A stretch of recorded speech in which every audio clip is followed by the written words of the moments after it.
a good part to ask you about your work and the sessions you do and the trainings you do in soul retrieval. Yeah, soul retrieval is probably the biggest part of my work. And people come to me for soul retrieval, but that's not the first thing I will do. If somebody wants a soul retrieval, my first job is to clear up their luminous energy field, to find the imprints, because when trauma happens, just like I was saying in New York, there's an imprint from September the 11th. There's an imprint there. And so I want to find out what my clients' imprints are and remove them from the energy field so that life doesn't keep organizing to bring them these repeating patterns. I want my client's energy field, the psychic sludge that's gathered around those imprints, the psychic sludge that's gathered around the wounding even, to be removed, because when I bring a soul part back, it's like bringing a new fish into a very muddy pond. If it isn't cleaned up, the fish will struggle to survive.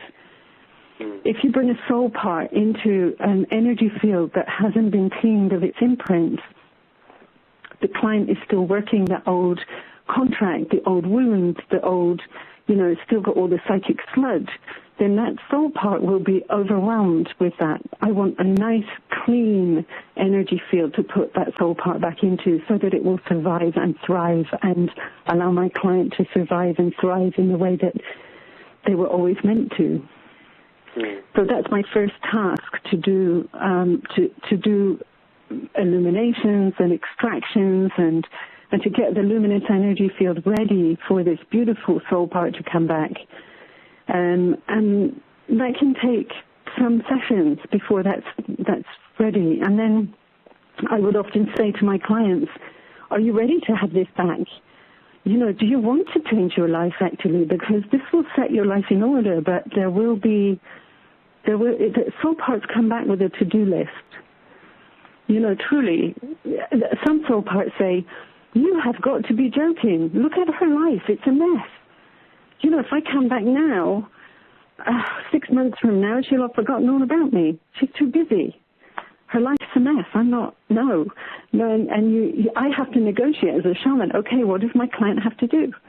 Well, she has to clear up her relationships. She has to work out, where she's supposed to be living, a whole to-do list. So, you have to, as a client, understand that there's work to be done. It's not quite as simple as just, here's your new soul part, go away. The work that gets done at the energetic is one piece, but all the other, embedding it, working with it, dialoguing with it, making it welcome, finding out what it needs and how you can help